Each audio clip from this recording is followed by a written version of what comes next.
Tratado segundo, la conciencia. Capítulo 1, la conciencia. ¿Qué es conciencia moral?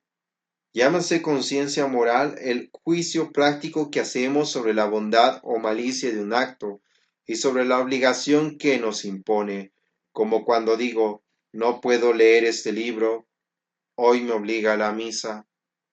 Se dice, primero, el juicio, porque mediante ella juzgamos de la moralidad de nuestros actos. Segundo, práctico porque su papel es aplicar en la práctica, esto es, en cada caso particular, lo que la ley manda en general. Así la ley dice, para comulgar hay que estar en ayunas. Y la conciencia se pregunta, ¿actualmente estoy yo libre de toda falta que me impida comulgar?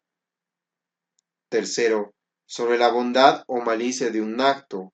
Esto es lo propio de la conciencia, juzgar si tal acción es buena, mala o indiferente. Cuarto, y sobre la obligación que nos impone, porque el juicio de la conciencia lleva a una de estas conclusiones, o permitirme la acción como lícita, o mandármela como obligatoria, o prohibírmela como ilícita. Por ejemplo, puedo comulgar porque estoy en gracia. Debo oír misa porque es domingo. No puedo comulgar porque estoy en pecado.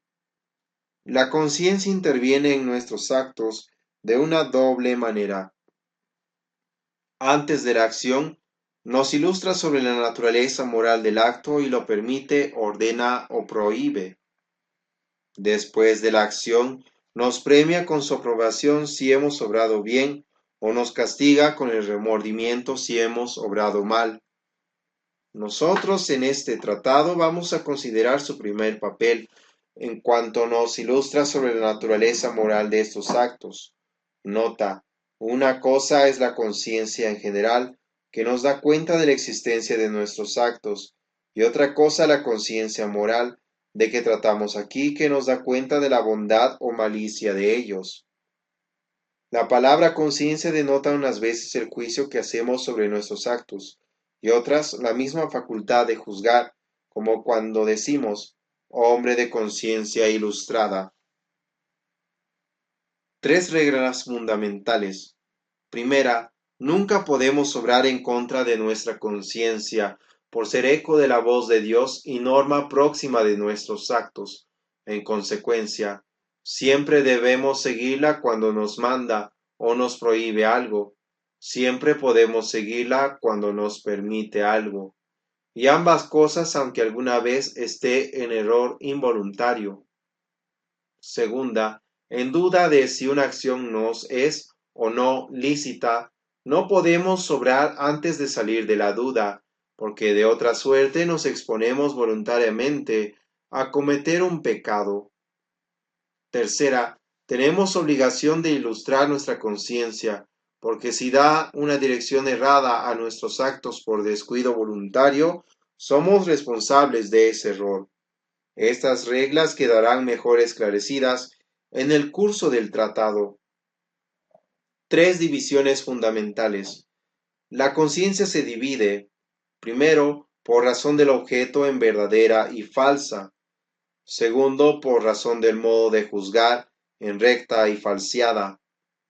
Tercero, por razón de la firmeza del juicio en cierta, probable y dudosa. Cuadro sinóptico.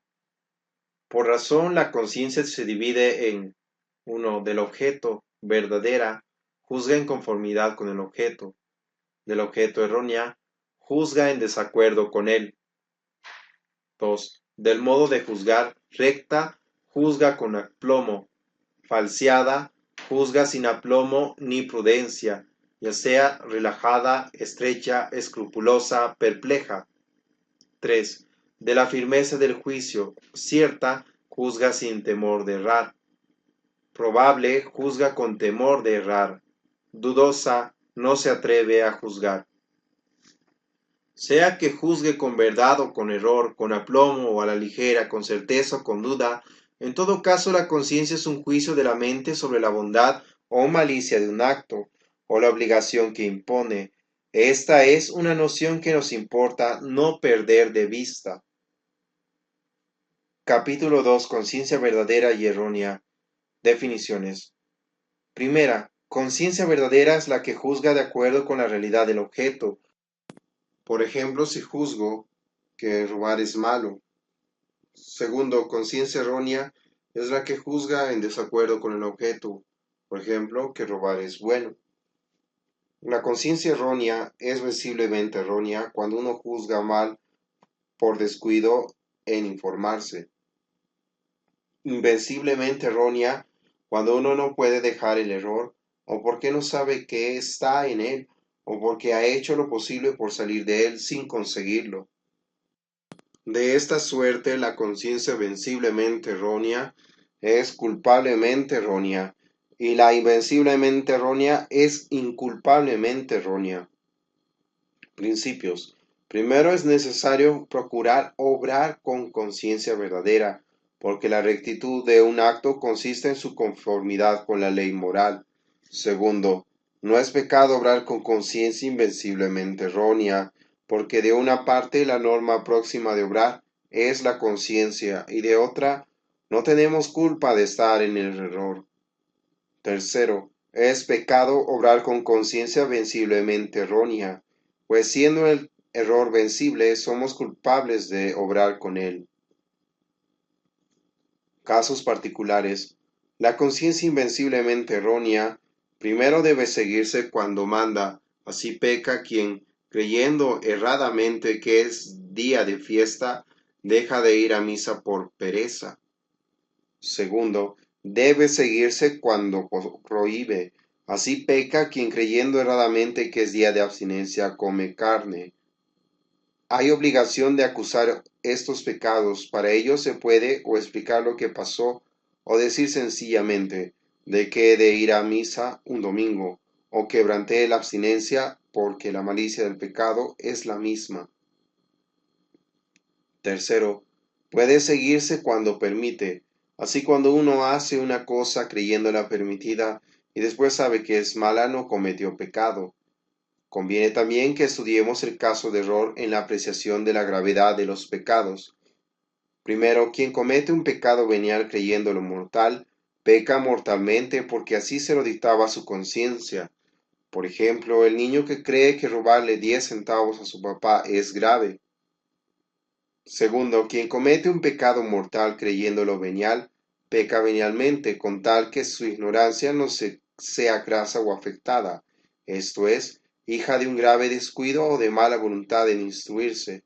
Así peca venialmente quien sin culpa cree que jurar en falso, en materia leve, no es sino falta venial. Conclusión. Tenemos grave obligación de ilustrar nuestra conciencia.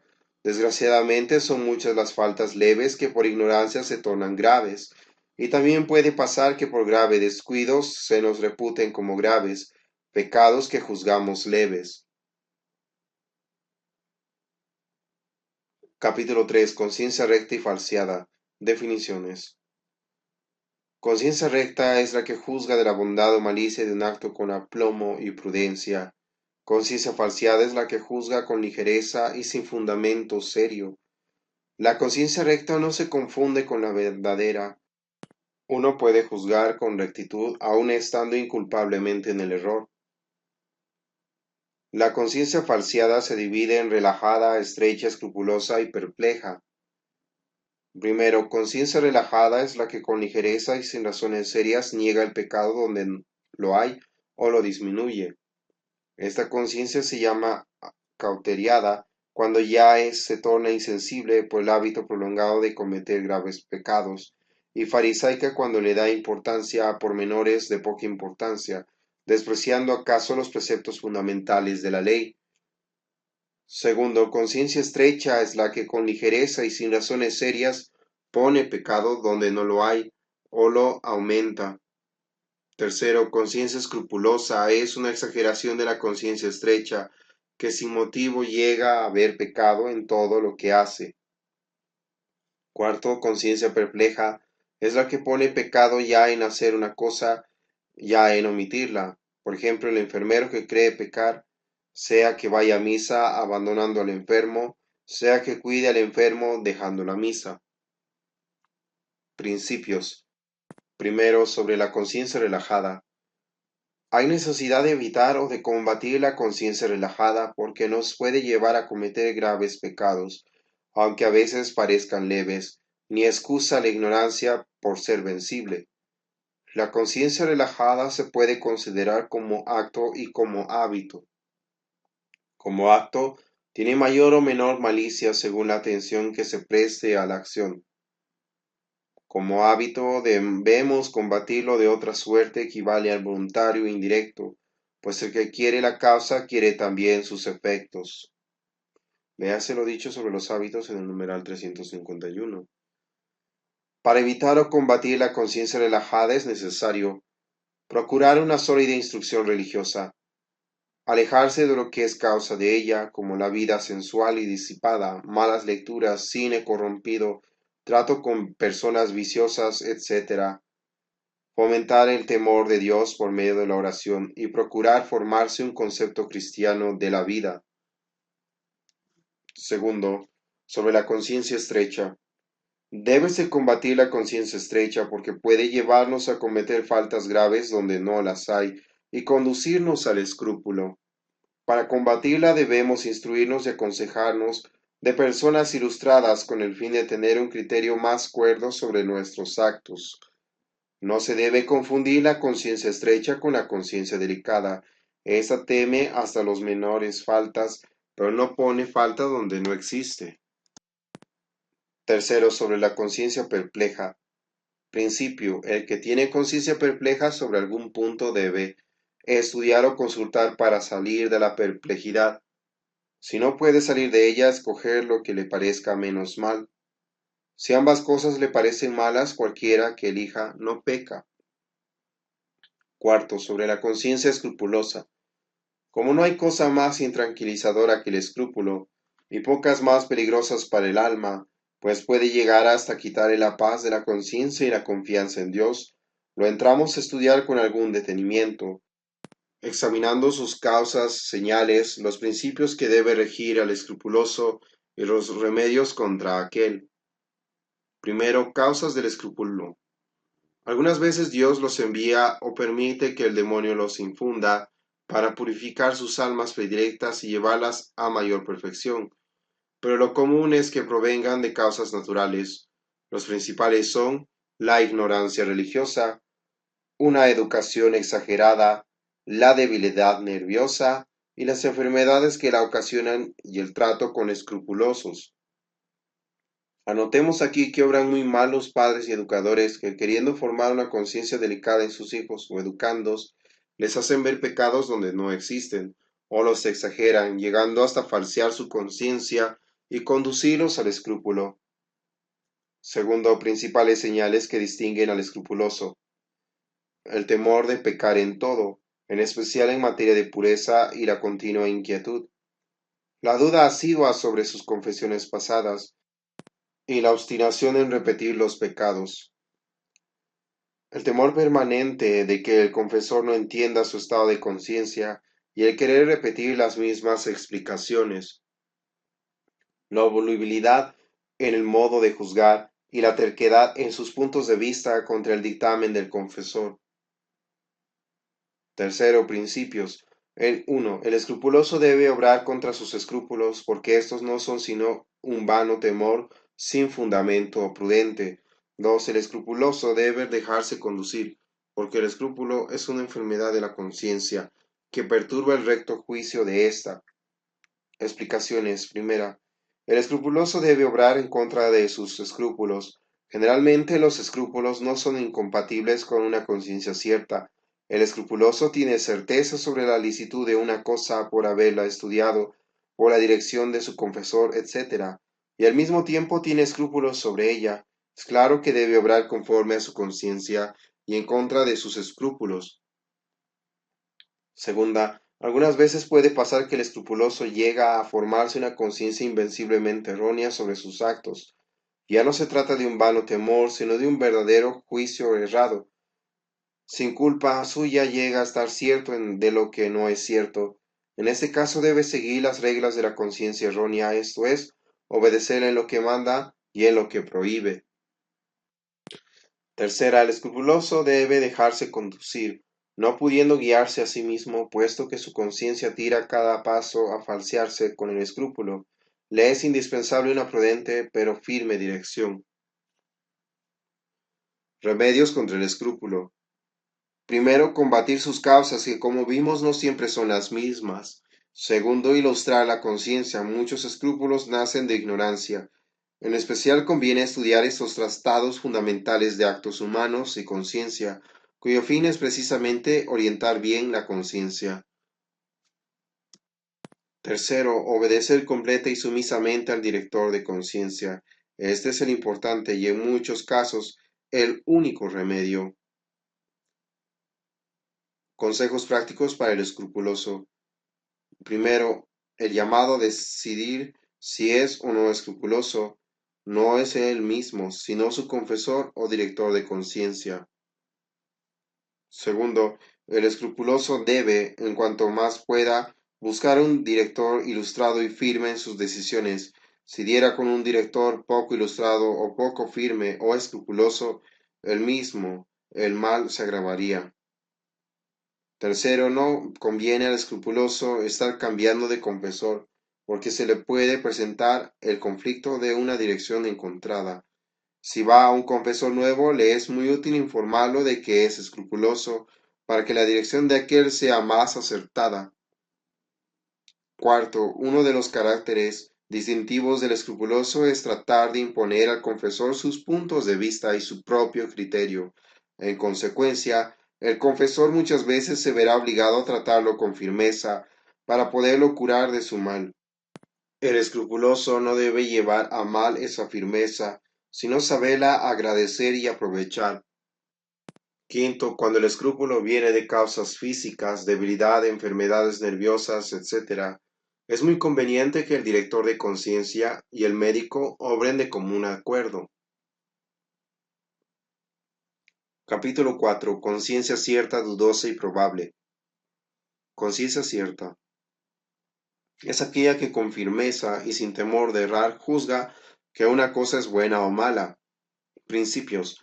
Primero, hay obligación de procurar obrar con conciencia cierta, porque sólo ella es norma segura de nuestros actos, y sin ella nos exponemos a quebrantar la voluntad divina. Para obrar no se necesita la certeza absoluta, que excluya toda duda, sino la certeza moral, que excluya la duda prudente y fundada. Si estoy con un tifo, tengo certeza absoluta de que la misa no me obliga. Si estoy convaleciente o con una enfermedad menos grave, una gripa, puedo tener certeza moral de estar excusado hasta restablecerme bien, sobre todo si mis padres u otras personas prudentes así me lo dicen, y esto aunque se presenten dudas de si de veras estoy eximido. Segundo, hay obligación de seguir la conciencia cierta cuando manda o cuando prohíbe. Cuando solo aconseja no hay obligación de seguirla, pero no podemos despreciarla. Conciencia dudosa. La duda práctica. Conciencia dudosa es la que no sabe qué pensar sobre la bondad o malicia de un acto. La duda moral sobre la bondad de una acción se divide, primero por razón del motivo, en positiva o negativa. Es negativa cuando no hay motivos serios ni para negar ni para afirmar. Es positiva cuando hay motivos serios para sentir, pero no suficiente para quitar el temor de errar. Segundo, por razón del objeto se divide en especulativa y práctica. Es especulativa cuando se duda de una doctrina en general, por ejemplo, si pintar el domingo es obra servil. La duda es práctica cuando versa sobre una acción particular, hecha por determinada persona en determinada circunstancia. Por ejemplo, ¿me es lícito pintar a mí hoy? Nota: es muy importante distinguir bien en qué consiste la duda práctica. Una cosa ilícita de modo general puede llegar a ser permitida en determinadas circunstancias. Del mismo modo, una cosa obligatoria puede dejar de obligar y una cosa permitida llegar a ser ilícita. A la conciencia le corresponde estimar todas las circunstancias que rodean el acto y juzgar según ellas. Cuando después de esto aún no sabe la conciencia a qué atenerse, es cuando hay la duda práctica. Principios. 1. Las dudas fundadas en motivos de poco peso deben despreciarse. Uno debe, pues, obrar contra ellas. Si la duda es sobre la existencia de un precepto, éste debe guardarse. Si es sobre un vano temor de obligación, éste debe desecharse. Ejemplo del primer caso, si se me viene la idea de que ya no obliga la misa el día de Corpus Christi. Del segundo, si me viene la duda de que no me valió la misa porque quedé muy atrás, o de que debo confesarme de nuevo porque el confesor me absolvió muy deprisa. 2. Jamás se puede obrar con duda práctica sobre la bondad o la malicia de una acción. En efecto, el que duda de si obra bien o mal, quiere la acción sea buena o sea mala, y en consecuencia quiere el mal.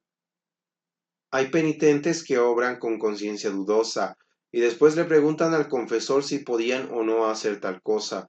Si el confesor les dice que sí, se regocijan; si les dice que no, se entristecen, como si el haber cometido o no pecado dependiera de lo que el confesor les dice, y no de la conciencia de ellos cuando obraron. Lo que está bien es que consulten para el futuro. Quien hace una cosa con duda práctica, peca mortalmente si la hace dudando que puede ser pecado mortal, porque se expone a quebrantar la ley en materia grave; de otra suerte peca venialmente.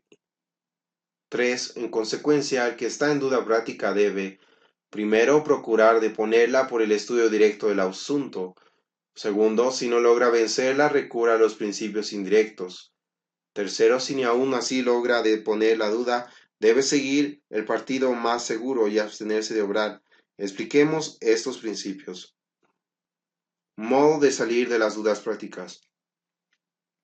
Primero, el estudio directo de la cuestión. Para salir de la duda práctica debemos, en primer lugar, estudiar con diligencia el asunto objeto de la duda, ya en los libros, ya consultando con personas ilustradas, ya atendiendo al modo de obrar de las personas prudentes y de buena conciencia. Debemos emplear en este estudio una diligencia seria, de acuerdo con la condición de la persona, medios de que disponga e importancia del asunto, pero no se requiere una diligencia extrema y congojosa. Si no salimos de la duda para poder obrar, hemos de acudir a los principios indirectos. Segundo, los principios indirectos. Llámanse así ciertos principios generales que permiten esclarecer la duda en que versamos y nos dejan en libertad de obrar. Llámanse indirectos porque no se refieren directamente a una cuestión determinada, sino que se pueden aplicar a muchas. De estos principios hay uno universal que se puede aplicar a todos los casos, y otros particulares que se pueden aplicar en algunos. El principio universal en este, ley incierta no obliga, o ley incierta no puede imponer obligación cierta. Su aplicación se hace en esta forma: ley incierta no obliga. Es así que tal obligación es para mí ley incierta, porque hice lo posible por averiguar si me obligaba, sin poder cerciorarme. Luego no me obliga y quedo en libertad de obrar. Ejemplo: José duda si está obligado a denunciar un crimen; Francisco, de 60 años, si la abstinencia obliga a su edad; Juan, si está dispensado de ir a misa. Los tres estudian el asunto, de acuerdo con los medios de que disponen, sin llegar a tener certeza de la obligación. No les será fácil consultar al párroco por vivir lejos del pueblo. En este caso pueden hacer uso del principio: ley incierta no obliga, y en virtud de él ni José está obligado a denunciar el crimen, ni Francisco a guardar la abstinencia, ni Juan a ir a misa, y esto mientras tengan medios de esclarecer su conciencia. Principios indirectos particulares. Estudiemos el uso que podemos hacer de ellos. Primero, en caso de duda se debe estar por la validez del acto. Este principio tiene aplicación en las dudas sobre la validez de los sacramentos. Por ejemplo, si el matrimonio contraído es válido, si las confesiones o comuniones recibidas quedaron bien hechas. Segundo, ningún hecho se presume, sino que debe probarse. Este principio es muy útil y nos puede sacar de muchas vacilaciones. Por ejemplo, Habré cumplido los 21 años. Sería pasada la medianoche cuando tomé el remedio. ¿Haría yo voto o simple promesa? Si hecha la conveniente averiguación no salgo de la duda, puedo aplicar el principio y juzgar lo más conveniente a mi libertad.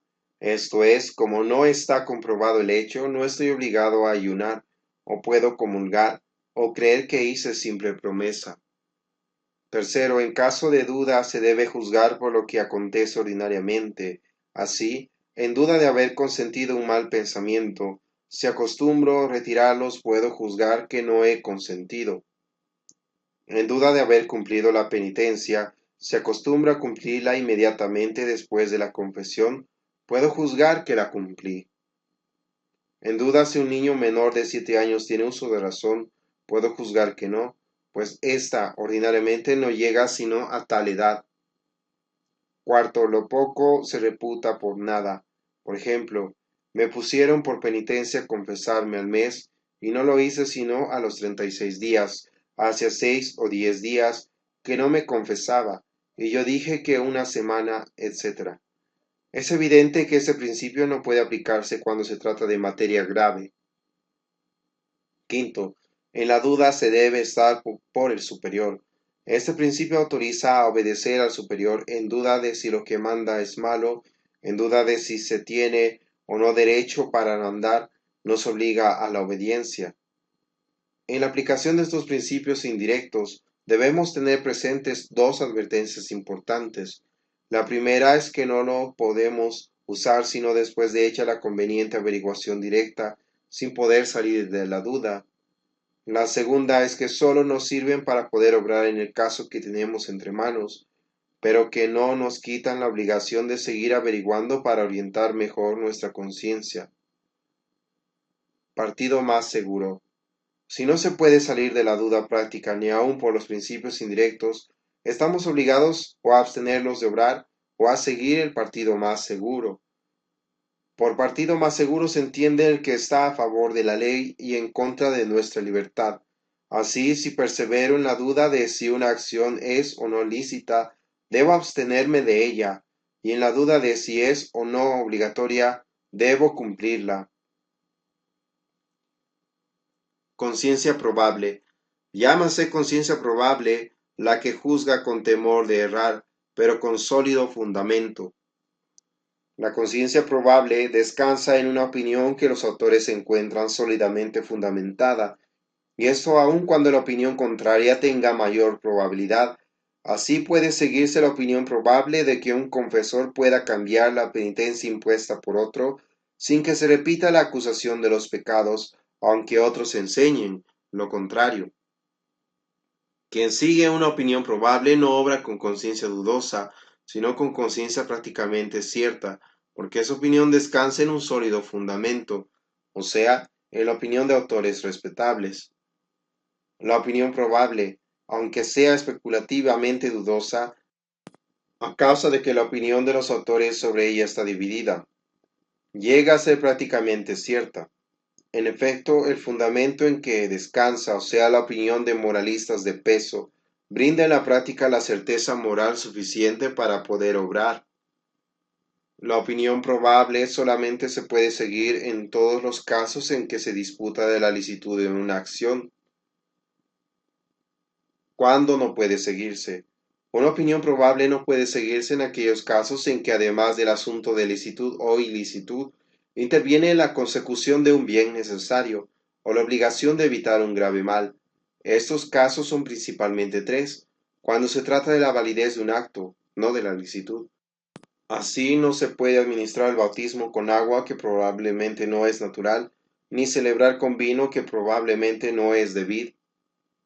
Cuando se trata de evitar un peligro espiritual para nuestra alma, por ejemplo, una ocasión próxima de pecar, cuando hay que evitar un grave daño espiritual o material de nuestro prójimo, así un médico no puede recetar un remedio probablemente perjudicial. En estos casos, si no se puede llegar a la certeza, hay necesidad de seguir la opinión más probable y segura, siéndonos prohibido seguir la simplemente probable. El que duda si cumplió una obligación. Si los motivos para creer que la cumplió son de poco peso, está obligado a cumplirla de nuevo. Si los motivos son sólidos, no está obligado, porque ya la obligación no es cierta, sino dudosa, y una ley incierta no obliga. Nota importante, en todos estos asuntos de conciencia, frecuentemente arduos y difíciles, el llamado a esclarecer nuestra conciencia es principalmente el confesor o director espiritual.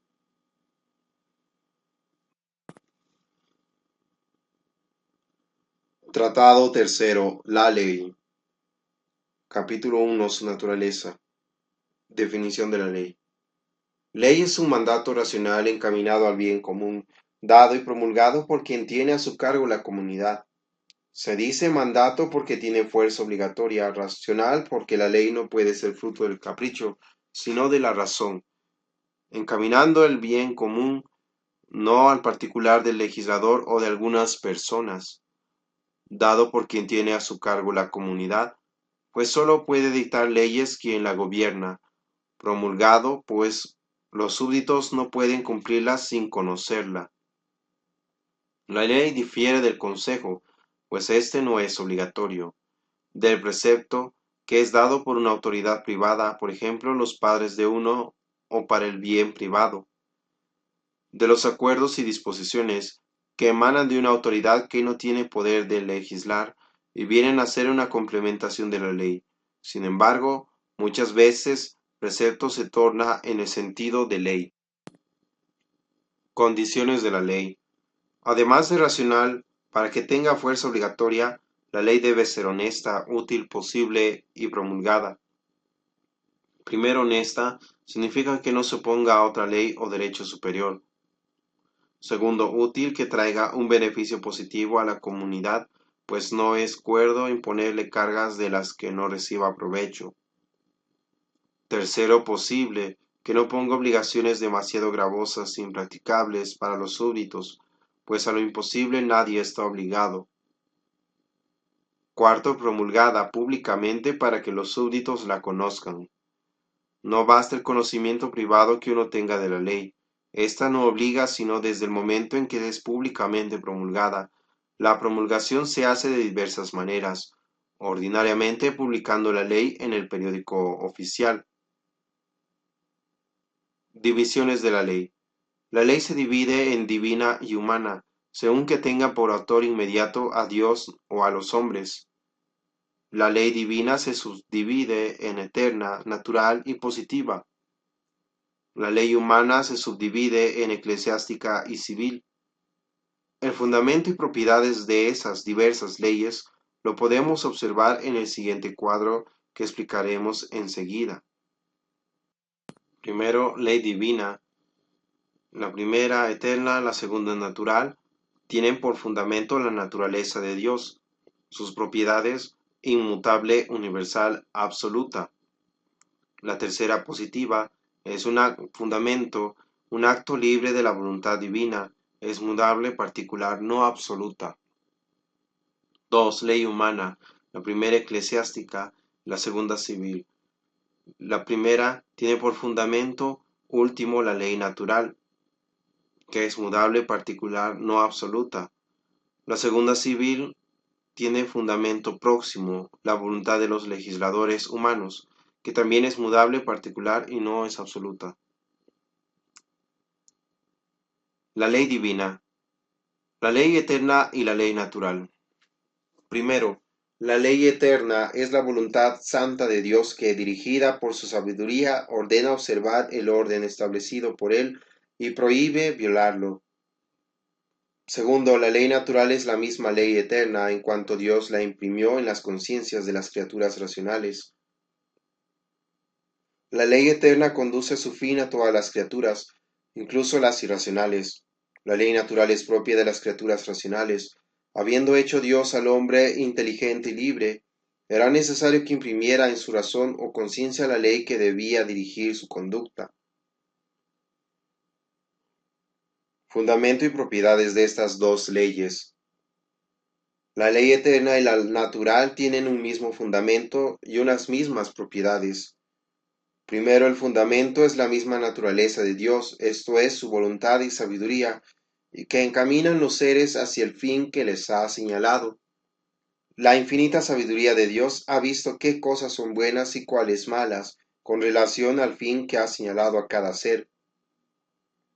La voluntad santa de Dios, en vista de los dictados de su sabiduría, prohíbe las cosas malas y permite o prescribe las buenas. De esa suerte, la ley eterna y la natural tienen su fundamento en la misma naturaleza de Dios. Segundo, las propiedades de la ley eterna y de la ley natural son estas tres. Son inmutables, pues descansan en la naturaleza misma de Dios. Son universales, pues se extienden a todas las criaturas. Son absolutas en el sentido de que no pueden ser derogadas con otra ley, ni ellas se puede dar dispensa. La ley eterna es la base de toda moral. Es bueno lo que esté de acuerdo con la sabia ordenación divina, es malo lo que sea contrario. Principios que encierran. La ley natural encierra tres clases de principios. Primero, unos generalísimos como debemos hacer el bien y evitar el mal. No hagas a otro lo que no quieres para ti. Segundo, otros generales que derivan directamente de los primeros, como no robar, no matar y en general los preceptos del Decálogo. Tercero, otros, en fin, particulares que se sacan por raciocinio. El hombre no puede ignorar los principios generalísimos, pues Dios los grabó en su conciencia. Tampoco puede ignorar por mucho tiempo los principios generales, porque derivan directamente de los primeros, pero sí puede ignorar los particulares.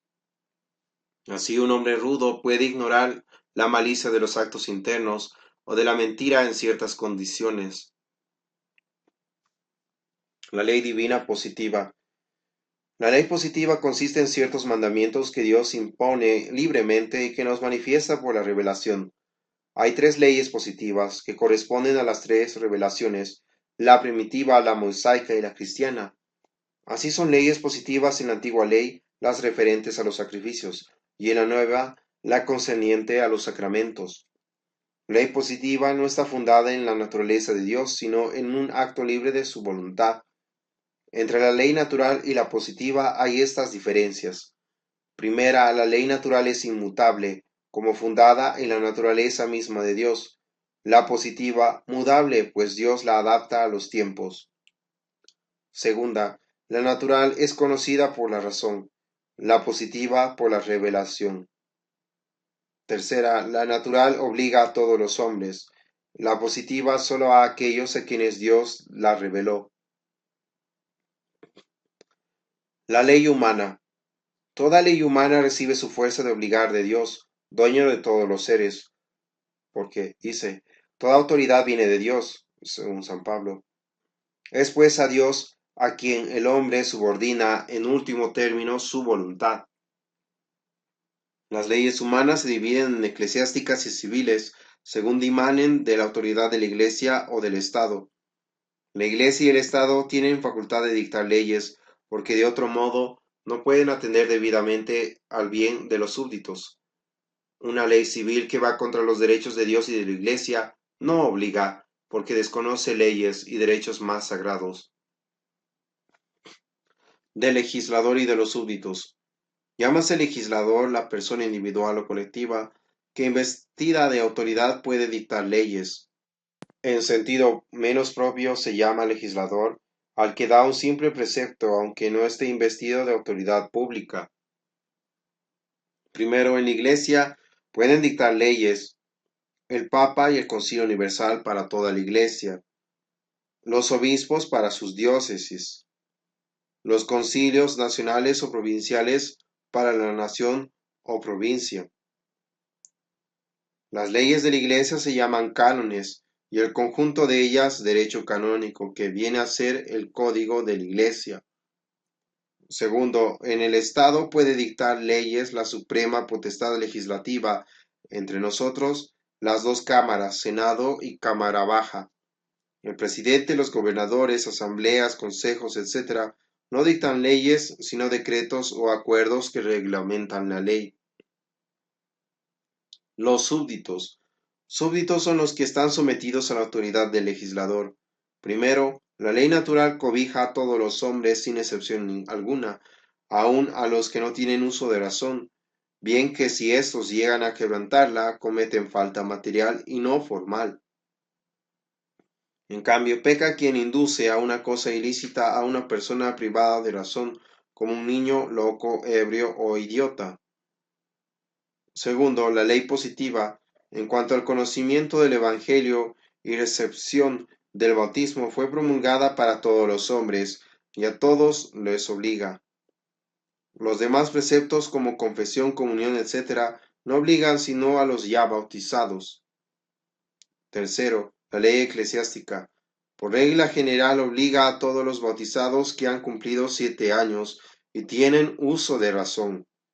Las leyes eclesiásticas obligan de suyo a los herejes y cismáticos por ser bautizados, pero de hecho la Iglesia no intenta obligarlos, ya porque no las conocen, ya para no multiplicar los pecados.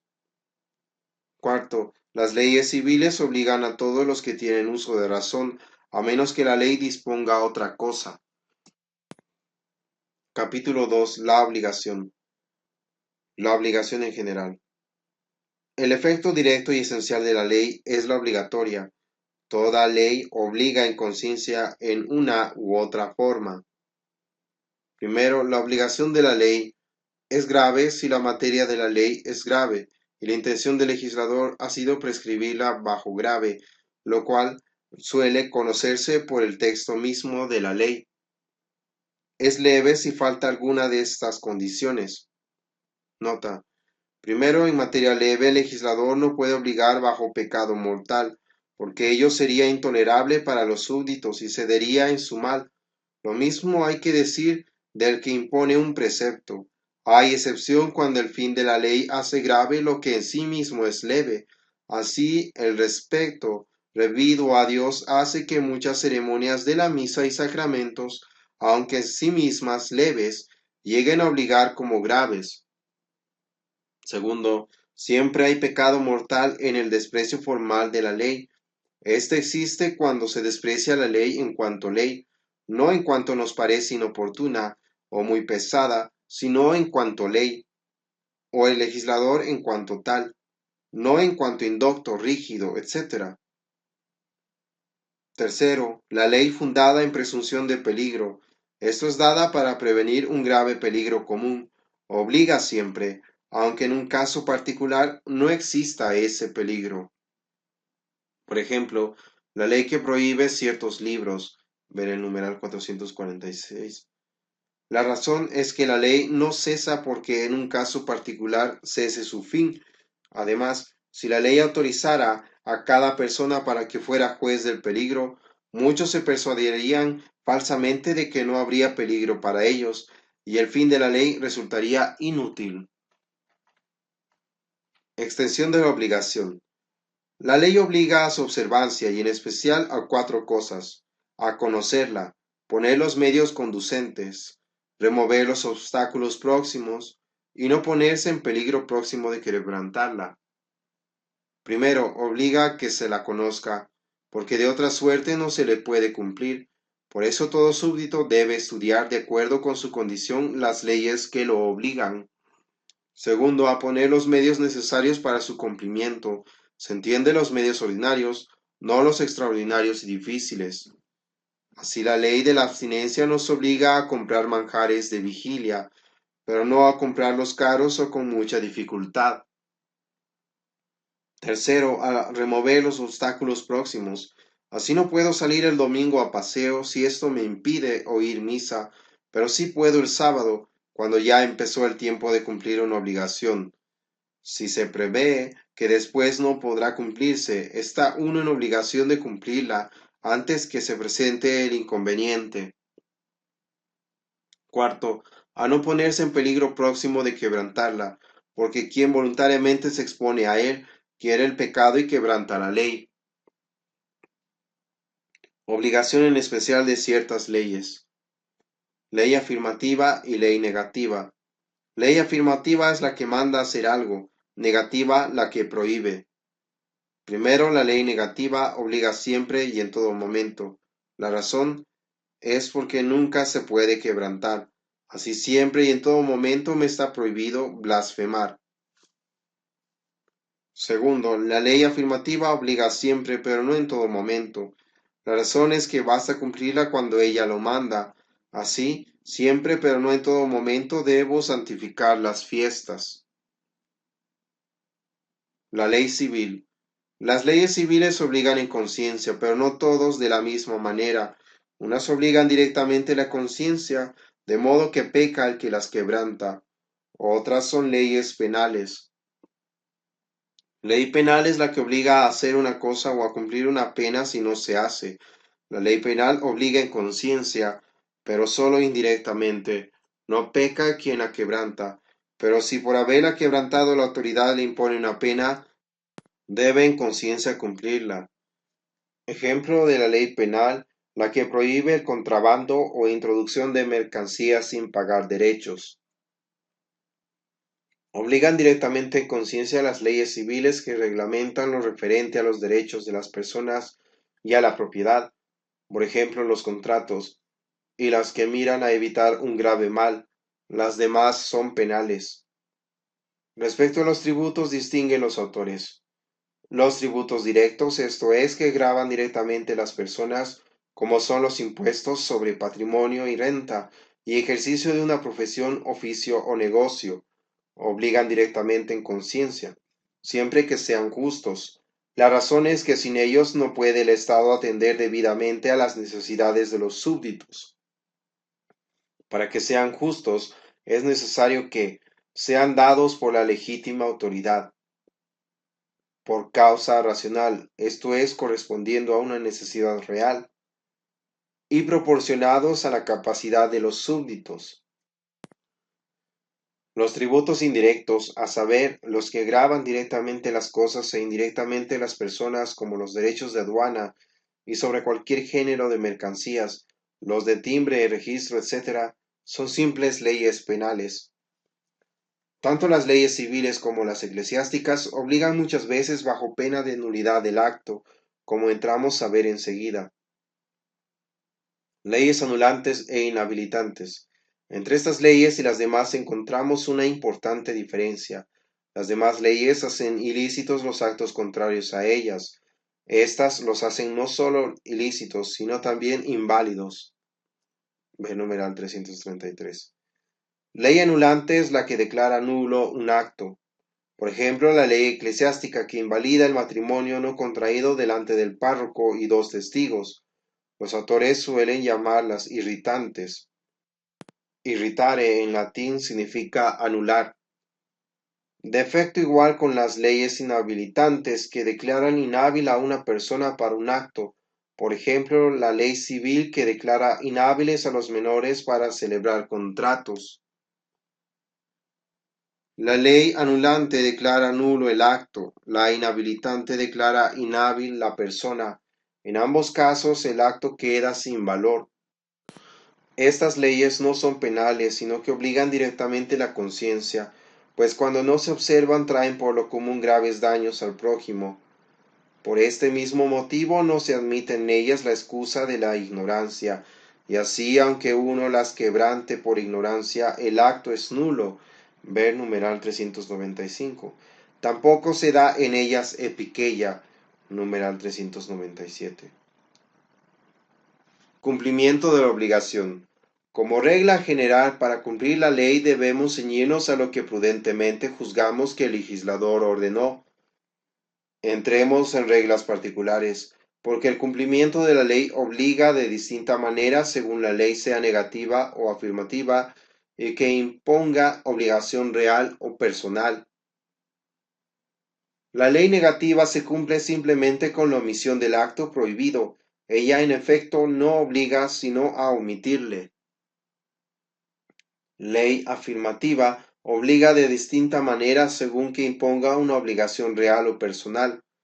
Cuando impone una obligación real, por ejemplo, hacer un pago, la obligación se puede cumplir por medio de otra persona y de cualquier modo aún ayuro. Pero cuando la ley impone una obligación personal, por ejemplo, oír misa, tal obligación debe cumplirla uno mismo y por medio de un acto humano, esto es, con conocimiento y voluntad libre. Así no vale la penitencia sacramental cumplida por otra persona, por ser obligación personal, ni cumple con la misa quien la oye ebrio o completamente dormido, porque no hay aquí acto humano. Tampoco cumpliría un muchacho que asistiera a ella completamente forzado, porque tal violencia destruye el voluntario, pero cumpliría al asistir por miedo del castigo, pues el miedo no lo destruye, aunque pecaría si tuvo intención de no oírla. De suyo no entran las circunstancias a formar parte del cumplimiento de la obligación. Sin embargo, hay dos casos en que sí forman parte, cuando llegan a ser esenciales y cuando el legislador las manda. Circunstancias que rodean el cumplimiento de la ley. 1. La cosa. ¿Quién no puede cumplir toda ley está obligado a una parte? Está obligado a cumplir una parte si la ley es divisible, no está obligado si la ley es indivisible. Por ejemplo, si no puede ayunar toda la cuaresma, debo ayunar la parte que pueda, mas si ofrecí por voto ir a Chiquinquirá y hacer cantar allá una misa, la imposibilidad de ir me excusa también de la misa. ¿Se puede cumplir con un acto dos preceptos? Se puede si no ha sido otra la mente del que los impuso. Así quien recibe el viático cumple también con el precepto de la comunión anual, pero con un acto ya obligatorio, por ejemplo, un ayuno en día de ayuno o una misa en domingo, o se cumple un voto o una penitencia sacramental, porque la intención tanto del que hace el voto como del confesor es imponer una obligación nueva. 2. El fin o intención. Para cumplir un precepto se requiere intención de cumplirlo, no se requiere intención de cumplirlo. De aquí el adagio de que el fin del precepto no está incluido en el precepto. Nota, son cosas muy distintas la intención necesaria para que haya acto humano y la intención de cumplir con el precepto. La primera es necesaria, la segunda no. Así el que oye una misa ebrio o profundamente dormido no cumple porque no tuvo la intención necesaria para el acto humano, pero el que la oye sin saber que es domingo, o el que reza un rosario sin acordarse de que lo debe por penitencia, cumple porque tiene la intención necesaria para el acto humano y no se requiere la de cumplir con el precepto. ¿Cumple la ley el que ejecuta el acto prescrito por ella, pero con intención de no cumplirla? Cumple, porque lo mandado es el acto, no la intención. Así quien oye misa en domingo o se confiesa en cuaresma por devoción, con el propósito de cumplir después el precepto, de hecho lo cumple y no está obligado a nuevo cumplimiento. Sin embargo, se necesita la intención para cumplir una misa que se debe por voto, porque aquí es la intención y no el legislador quien determina el acto. 3. Modo y lugar. ¿Obligan el modo y lugar en el cumplimiento de la ley? Por regla general no obligan, tan solo obligan cuando vienen a formar parte de ella o el legislador los impone. Así el voto o penitencia de oír una misa o rezar un rosario se cumple oyéndola en cualquier iglesia o rezándolo con otras personas. Pero si la obligación es oír la misa en tal iglesia o rezar el rosario de rodillas, o distinto del que se reza en común, debe cumplirse de acuerdo con estas circunstancias.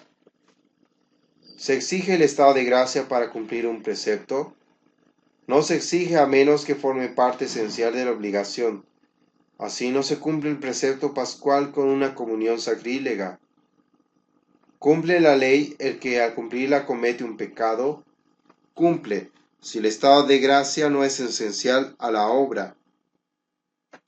Así cumple con el precepto quien durante la misa admite malos pensamientos o un deseo de robo. Este pecaría contra la castidad o contra la justicia, pero no contra el precepto de huir la misa. 4. El tiempo. ¿Obliga el tiempo en el cumplimiento de la ley? Obliga el tiempo cuando la ley lo determina así, por ejemplo, la misa el domingo o el ayuno los viernes de cuaresma. ¿Sigue obligando la ley que no se cumple en tiempo fijado? La ley deja de obligar cuando el tiempo se ha fijado para indicar el límite de la obligación, por ejemplo, el ayuno. No deja de obligar cuando el tiempo se ha fijado para urgir la obligación, por ejemplo, la comunión pascual o la primera comunión a los 7 años. ¿Se puede cumplir al tiempo dos obligaciones distintas? Se puede contar que la una no se oponga a la otra, así en misa de precepto puedo cumplir un rosario que debo por penitencia. Colisión de deberes. Cuando nos obliguen dos leyes o deberes que no podamos cumplir a un tiempo, la regla general es dar preferencia a la ley o deber superior. En particular, observemos lo siguiente. La ley natural prima sobre la positiva. Así obliga más a atender a un enfermo que ir a misa. Los preceptos negativos priman sobre los positivos, pues lo que se prohíbe ya es de suyo malo. Así no se puede mentir para salvar al prójimo. Los preceptos de justicia obligan más que los de caridad. Así urge más pagar las deudas que dar limosna. Priman los preceptos que defienden bienes más excelentes. Así lo espiritual prima sobre lo temporal, el bien común sobre el particular. Capítulo 3. Cesación de la obligación y de la ley. La ley deja de obligar de dos maneras. Primero, si cesa la misma ley, y entonces deja de obligar para todos. Segundo, si cesa solo la obligación de la ley, y entonces cesa para algunos. ¿Cómo cesa la obligación para algunos? La obligación de la ley cesa de cuatro maneras, por excepción, impedimento, dispensa y privilegio. Debemos agregar la de Piqueya, que equivale a una dispensa presunta.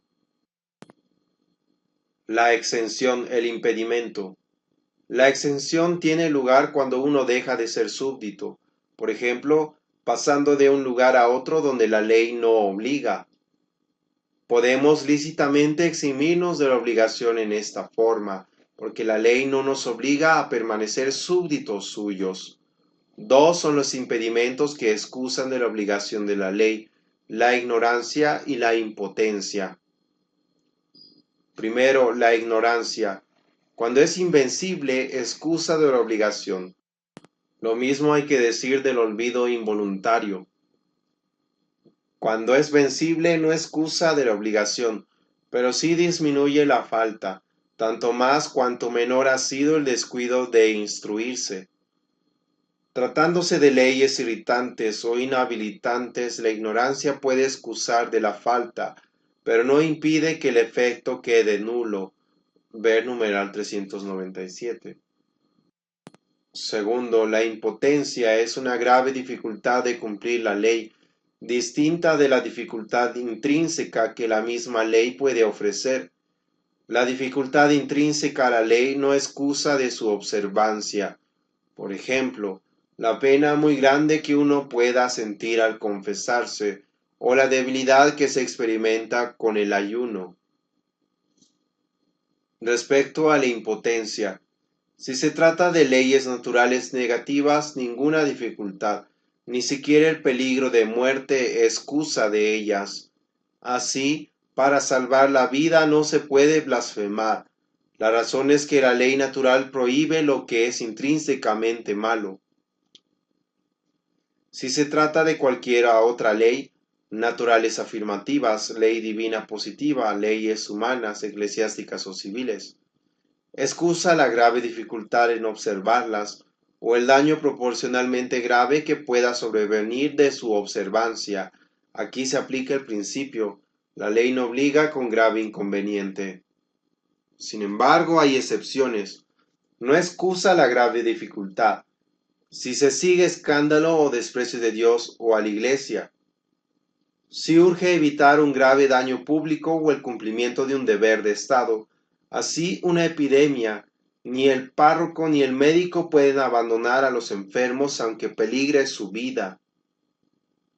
Cuando se trata de leyes civiles, el principio, la ley no obliga con grave inconveniente, tiene aplicación para el futuro interno, de la conciencia, pero no para el fuero civil externo. La ley civil en estos casos es más rígida y no admite la excusa de grave inconveniente, sino que aplica el principio de dura ley, pero ley. La dispensa. Dispensa es la licencia de no cumplir la ley en un caso particular. Puede dispensar el legislador en sus propias leyes y en las de sus antecesores e inferiores, o un delegado de él. Para la dispensa se requieren dos cosas: que haya causa justa y que esta causa se exponga con verdad. Nota: si no hay causa justa, la dispensa es ilícita, y si no fue concedida por el mismo legislador, sino por un delegado, es inválida. Es también inválida cuando no es verdadera ni siquiera una de las causas que se expresaron al pedirla y que movieron al superior a concederla. La dispensa puede darse para un solo efecto o para efectos sucesivos. En el primer caso, vale aunque desaparezca la causa. Así vale la dispensa de un impedimento, aunque al momento de contraer el matrimonio hubiera desaparecido la causa que motivó la dispensa. Pero cuando la dispensa se da para efectos sucesivos, no vale sino mientras dure la causa. Así, el dispensado de ayunar por enfermedad durante la Cuaresma no está dispensado sino mientras esté enfermo. La dispensa que uno presume toma el nombre de epiqueia. La epiqueia es suponer prudentemente que si el legislador supiera las circunstancias en que estamos, no se excusara de cumplir la ley. Por ejemplo, por epiqueia pueden dejar de ayunar el que amanece con dolor de cabeza, o el que no tiene cómo preparar un almuerzo conveniente. La epiqueia vale en conciencia con dos condiciones: que no se trate de la ley natural o de leyes anulantes o inhabilitantes, que la observancia de la ley se haya hecho nocivo o muy oneroso. Cuando es fácil consultar al superior, conviene hacerlo, y es de rigor si la ley sufre menoscabo. El privilegio es una disposición permanente que el legislador concede en favor de una o varias personas. Difiere de la ley en que ésta se da en beneficio común y no de algunas personas. De la dispensa en que ésta se da para un caso particular y el privilegio es permanente. Ejemplos de privilegios: el de tener oratorio particular, el de reducción de los ayunos para la América Latina. Nota: solo el legislador puede conceder privilegio. El uso del privilegio es potestativo y no obligatorio, a menos que la caridad o un precepto del superior dado por el bien común lo hagan obligatorio. ¿Cómo cesa la ley para todos? La misma ley puede cesar de tres maneras: por determinación del legislador, por cesar por completo la causa que la motivó, por legítima costumbre contraria. Tratemos con algún detenimiento lo relativo a la costumbre. La costumbre, según Santo Tomás, desempeña un triple papel. Primero, puede introducir una ley, como cuando toda una comunidad establece una costumbre con intención de obligarse. Segundo, cuando es legítima, hace cesar la ley. Tercero, interpreta la ley, esto es, da a conocer su sentido y alcance. Para que una costumbre sea legítima y haga cesar una ley, se requiere que sea razonable, introducida por la mayor parte de la comunidad con ánimo de derogar la ley, por largo tiempo y sin reclamo de parte del superior. Razonable no lo es si va contra el derecho divino o eclesiástico o el bien general. Introducida por la mayor parte de la comunidad y no sólo por algunos individuos y familias con actos repetidos y públicos y con ánimo de libertarse de la obligación de la ley. Por largo tiempo, 40 años, a menos que el derecho exija más.